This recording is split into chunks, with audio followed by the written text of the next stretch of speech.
and get moving here with that. So it's 4:06. We'll call the Independence on Roll Working Group into order September 14th.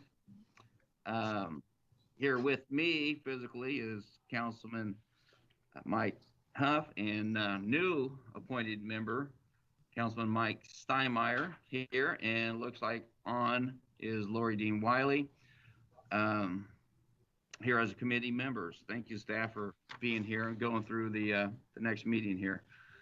Um, Approval of minutes, August 10th. Did everybody have a chance to go through and look and review them? I went through them. I didn't see any discrepancies or anything. Lori, did you see anything there that you needed?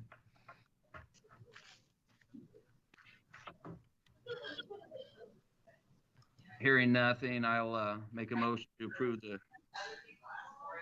the meeting, the minutes of August 10th. Second was made by Councilman Steinmeier.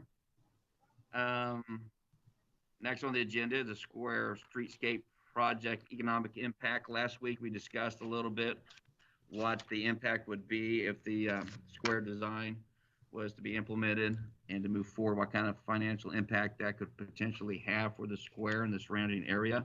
Jeff Rogers, Executive Director of Independence Square Association, here is to present some of that information. Jeff, thank you for coming and attending. Floor is yours, sir.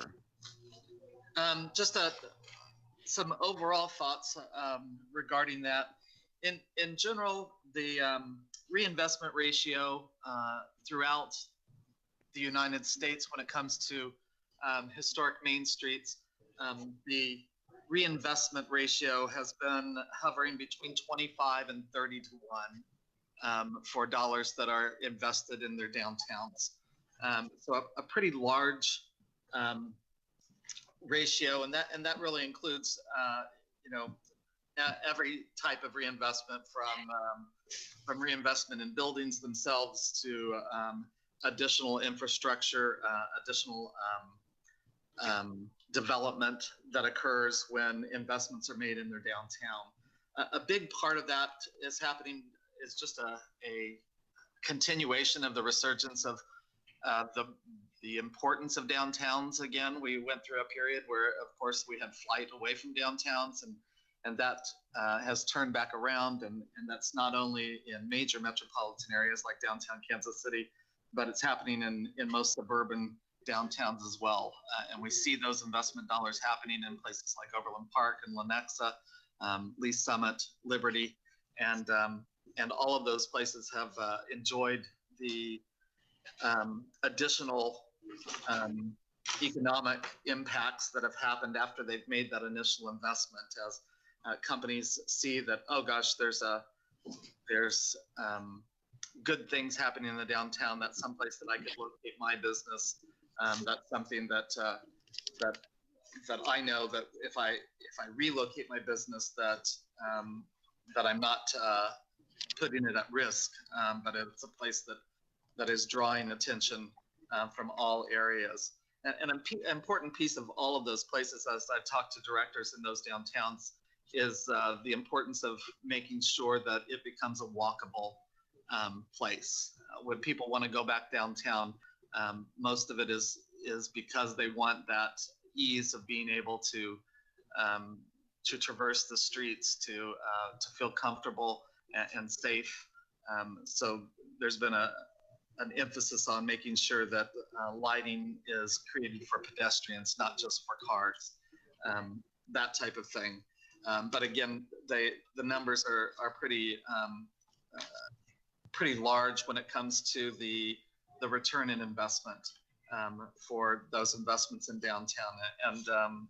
And it's not just a new thing, but the statistics that are kept by the National Main Street Community goes back over 10 years and shows very similar reinvestment dollars happening through downtowns. So we really think that our downtown will be no different. We've already seen some of that happen as the courthouse improvements were made and the restoration of it happened. There's been quite a bit that's been reinvested in our own structures in our downtown. We've had 5 very large buildings retuck pointed in the last 5 years. We've had about 18 new residents that have been added. So outside of the townhomes, a lot of second story residences are opening up. We've got another 2 that I'm aware of, and I'm talking with 2 other building owners who are interested in converting some of their spaces into second floor living places, and they're just waiting to see what kind of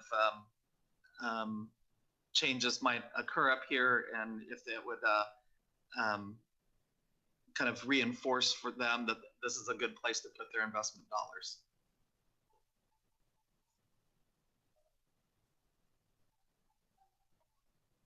Anything else, John? No, thank you, Jeff. I was trying to find my unmute button here.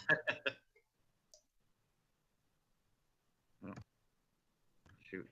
Do you have an idea of what the footprint is on how many people work up here, give or take?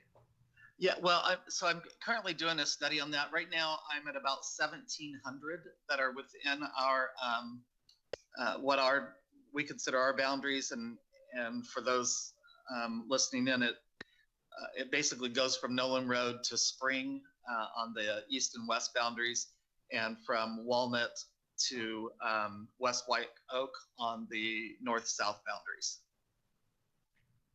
And so, yeah, we're looking at about 1,700 right now, and I'm still making phone calls. It's amazing how many places you start to discover that you didn't even know existed when you start knocking on some doors. Right. Can you explain a little bit about the your Main Street that you've been working on and how that's been incorporated with what we're trying to do? Sure. So the Independence Square Association a couple of years ago joined with Missouri Main Street Connection. Missouri Main Street is an outgrowth of the National Historic Trust, their creation of a national Main Street program, and that was all born out of the flight from downtowns, and they had discovered that there were some downtowns that seemed to weather that storm much better than others, and discovered amongst those that did do well, there were kind of 4 commonalities in their programs, and so they developed what's called a 4-pillar approach to a successful downtown. And so since we've joined that organization, we've discovered, hey, we were missing a couple of the points, at least 1.5 of them, and have noticed quite a change in how we approach things and the success of many of our programs because of that involvement.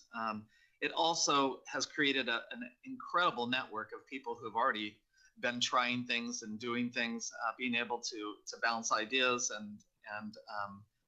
and look at maybe some of the failings that they've had, so we don't fall into those same traps, and not have to reinvent the wheel so often. So we've been around the Square Association since 1957, but we've never been as really kind of organized and had the ability to gather everybody into a single mission as we seem to be doing right now. And so that having that Main Street approach, having that connection has been a really good thing. This year we were moved to the affiliate status, which is basically the second to the top tier. And we will be being evaluated for next year by National Main Street for full accreditation, both at the state and federal levels. That's pretty awesome. That's not a bad return for a $10,000 investment. The city helped get you guys some seed money to start up. I'll open it up to the committee if anybody has any thoughts or questions or concerns for Jeff regarding the economic impact.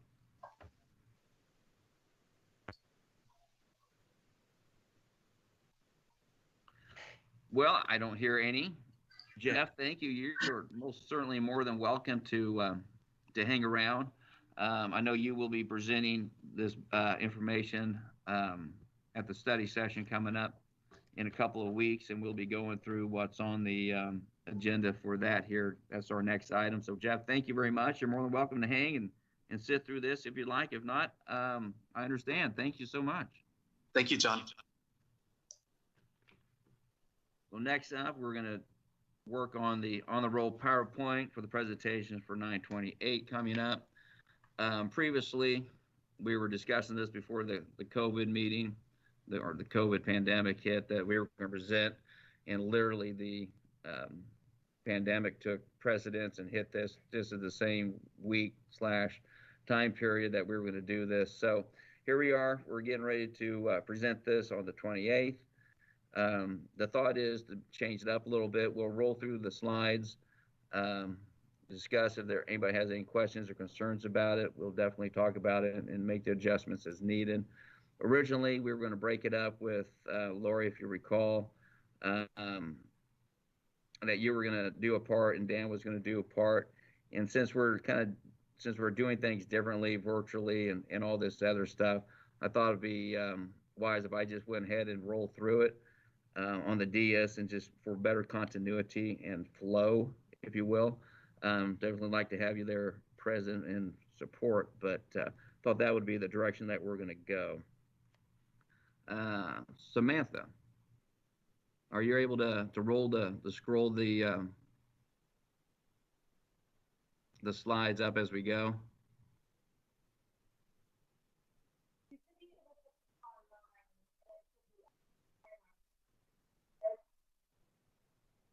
Can't hear anything. Can you see my? Yeah, I see you there. Okay. Can you guys see anything? Have you reviewed any of that? Okay, perfect. All right. Well, got it. All right. Let's scroll up. We'll just go there as quick as we need or as slow as we need to. This is the background.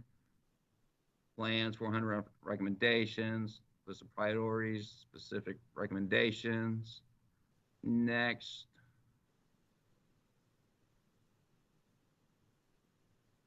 More background, 2018 redevelopment, 48 recommendations on the role working group, standing board. Everybody good? Next.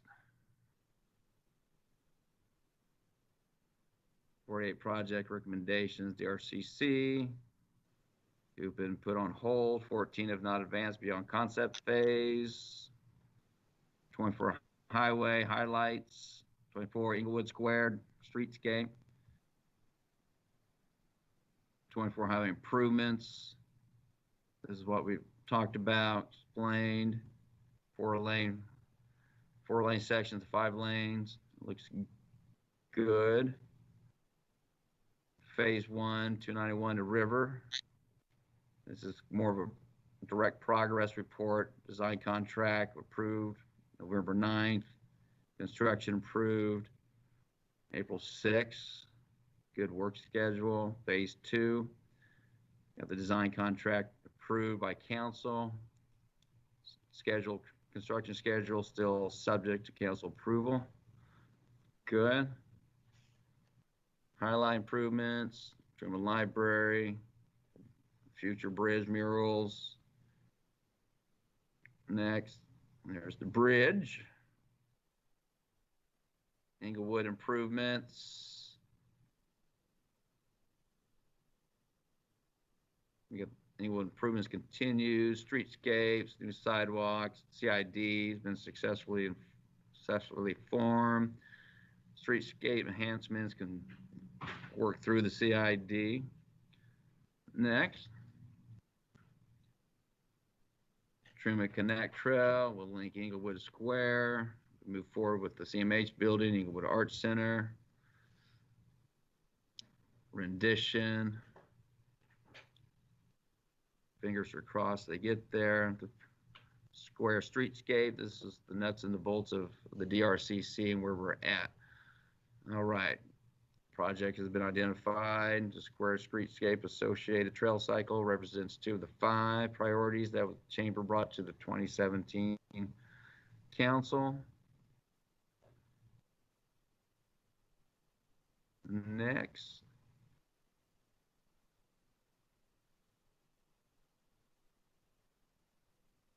There's the concept plan. Square streetscape continued. Addition in sidewalks, traffic flow patterns. We'll build upon more street stuff. So while we've built upon previous work, we got the concept design done, the survey, traffic studies done. We can use the timing to leverage through Truman Connected for funding, design continuity, and construction disruption. Next, we're moving fast, so if anybody has anything, just yell and scream. We'll come back around. Plan of funding has been identified. 3 million construction project total, 40%, 46% of total cost will be leveraged funds. CID, benefit district.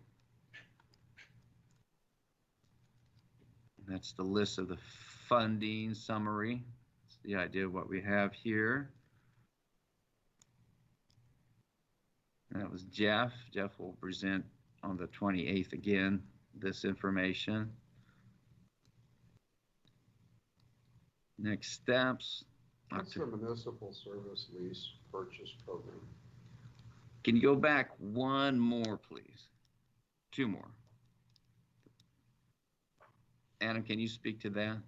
Absolutely.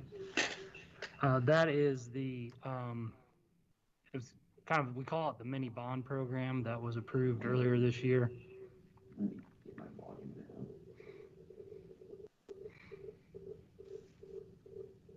It was to address deferred maintenance throughout the city.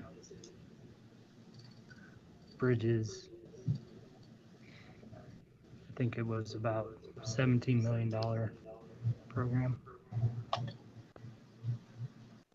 Guys, at a study session or at a city council meeting, obviously dollars being requested to be spent is going to be the #1 issue that people sitting in the audience are going to hear. So, and we may have somebody on the council raise that up as a voice for the people. So I just want to make sure we have all our ducks in a row money-wise and can speak to that. So is there anything else that would need to be added to the PowerPoint to address the funding mechanisms?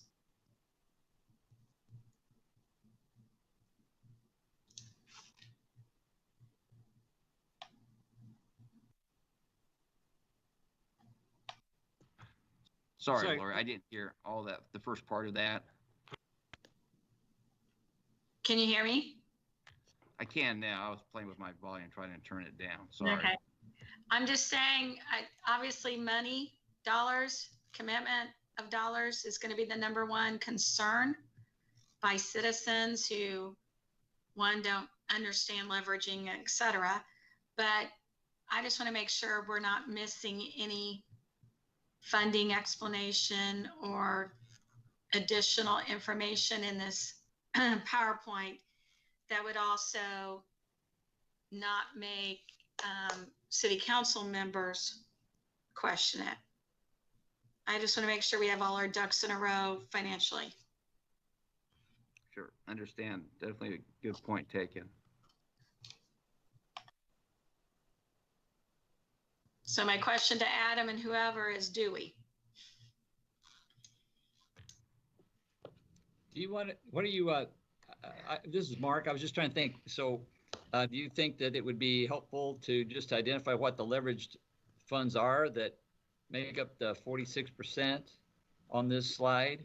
I don't know if that's too much detail, but I just think overall people like to know how much are they holding? How much is the city holding? How much is in grants? How much is in, leveraged? How much is in bonds? I mean, I think that's what people like knowing.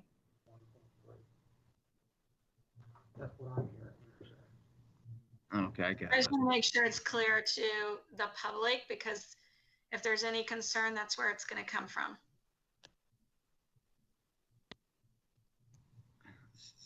So the question is, we had a little sidebar here. So the question that you're asking, Lori, is to make sure that 1.3 million, that we're able to pinpoint where that money is coming from on that strong leverage amount. Yes. Street Okay. sales tax. Did everybody get that? Yeah. Sales Okay. tax, yeah.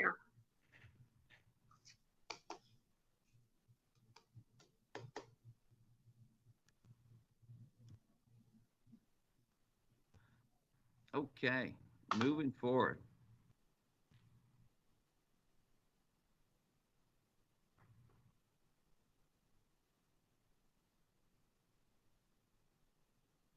All right, October 19, 2020, City Council will ask to consider resolution directing city staff to prepare a CDBG action plan amendment to develop a request for qualifications for street design services. Conclusion, 2 years after the DRCC was submitted, council submittal process, progress has been made, 2/3 of the 48. Those wishing to see a status update on all 48 projects can do so by going to the council website, click on the council agenda reports attached to this presentation. Questions? There's that. Committee, does the committee have any questions or thoughts? Want to go back to any slides for corrections or explanation?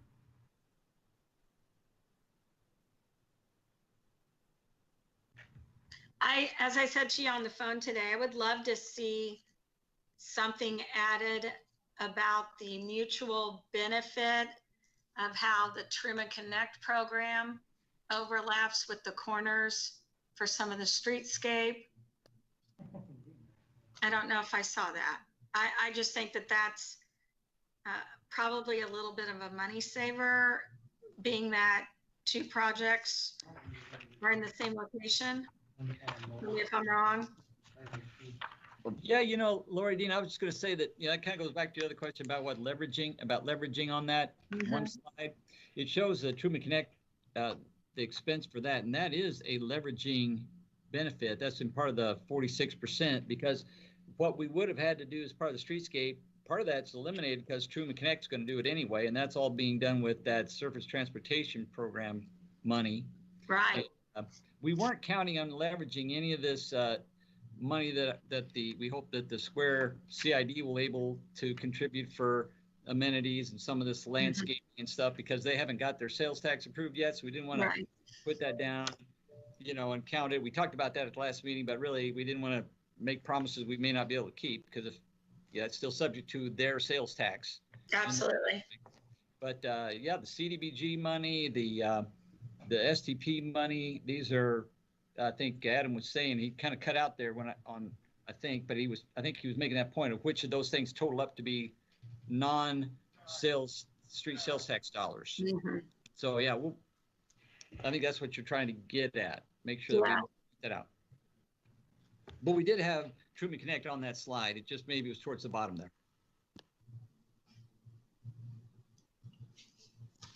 I just think even a statement to that effect, by doing these projects together, I just think anytime we can sound smart as a city, that we're making good financial decisions, we don't need to be shy about putting it out there.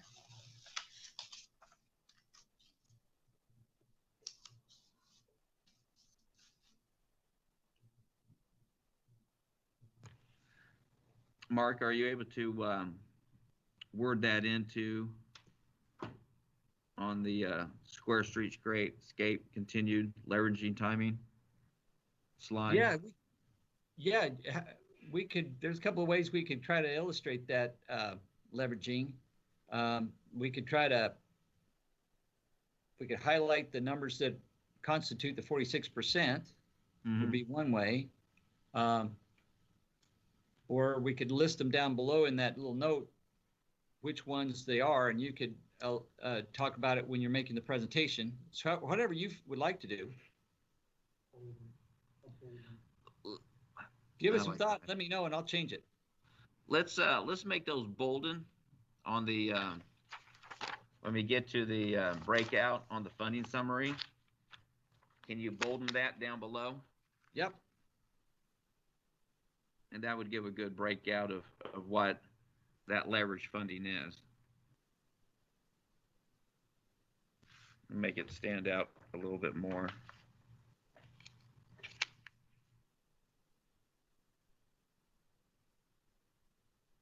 Councilman Huff, Councilman Steinmeier, any questions? No, I think what she, I apologize, I don't know who she, Lori Dean Wiley, she is Okay. the Chamber of Commerce representative. yeah, I think she's making a lot of sense, what she's, her concerns, so. Okay. Well, if anybody does not have any questions or concerns, I think this slide looks good with the adjustments. Mark, if you can make those and resend them out, Okay. I think that would work out quite well. Thank you for doing that. Next on the agenda, which is just as important, the National Park Service Visitor Center update. And I thought it was prudent to add this on. It just shows continual investment that is being made up on the square.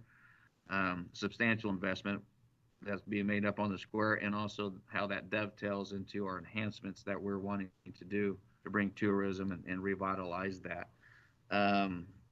Mark, who do you wish to speak to that? Well, I could jump in there, I guess. Okay. I just wanted to, we've had a lot of contact with the National Park Service people, and the thing that's really exciting about it is that they say that this is a really high priority for them. In fact, their design guy said it's like the #1 priority for his group, and it's really that's really exciting. So they've got it's an $8 million budget on that for that visitor center. So that's pretty good investment, and so it's going along really well. Was really excited to hear them say that this is like a top priority for them. They've got it slated for. I think they have it slated for like 2025, but they're very confident they can move it forward since it is a priority. They're going to move it forward a couple of years. And so it's going to take them, 23 it would probably be likely just because of the time it takes for design to be complete and then do construction. But, they're going to try to get it as close as they can. They're going to try to advance it as fast as they can. So he felt pretty confident that they would be able to advance it. They did also say, as you may know, they had concerns about, there's an alley that cuts through that property, makes it 2 lots. It's kind of funny the way that it works, with a federal agency, but they didn't really want us to do anything with those alleys before they did the environmental assessment, just because it would have caused, paperwork have to be redone. So they didn't want us to do anything with it for a while. They got done with all their environmental assessments, and it turned out really good. I think they said that everything that they found of any contamination is within the top 12 inches of soil. It's just very easy. It's going to be relatively inexpensive to fix.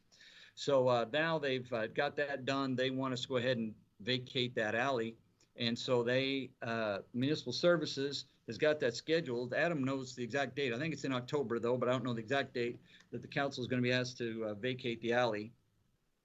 And there's also a transformer on site, which is used for, according to Jim Nail over at IPL, it's being used for some street lights, and it's being used for the old My Arts building there. The school has just to the west. So anyway, we'd rather not move it. And we've told them though, of course, moving the transformer is secondary to doing the project. Whatever needs to be done to make this project work is what we want to do. But, with no sense to moving it if it's going to be needed for this building, for example. So what they're doing is they're going to let us, we've exchanged information. They're going to look at their preliminary design just to try to make sure that transformer isn't a problem with anything they were planning. And I doubt if it is, because it's right on the edge of the property, and I don't think it's a problem, but that's the one kind of thing still out there. They're going to let us know whether it's okay to leave it or whether it's going to have to be a relocation situation. So, but otherwise, really, it's looking great. I mean, it couldn't be a higher priority for them, and it's very exciting. Yeah, it's quite a neat project to have that more large dollar amount investment coming from the National Park Service to help with our tourism and enhance that. A lot of good momentum going there with the Trima Connected and Square Streetscape Truman Library opening up, their $30 million investment. A lot of good stuff taking place, definitely for sure. Any other questions? Anybody have any questions on the National Park Service Visitor Center update? Hearing none, then we'll move on to other business. Any other board comments, suggestions, any topics that would like to be placed on for next month for discussion and consideration? John, when will we make a motion that we want to bring this forward to the council on the streetscape project? Is that Well, after right we give the presentation, or could that be today? I think moving forward with a motion today would be appropriate. If you would like to make that motion that, I would like to make a motion then that we as a committee take the streetscape project in full support as a request to the city council. well, I'll second that motion.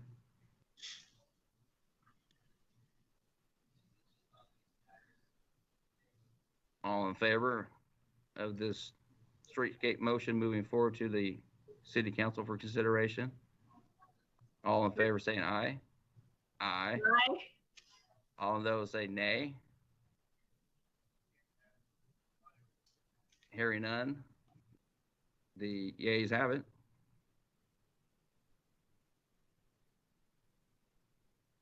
Thank you for putting that forward, Lori. Appreciate You're that. welcome. I just want to get it going. Sounds good. Been in the work for quite some time.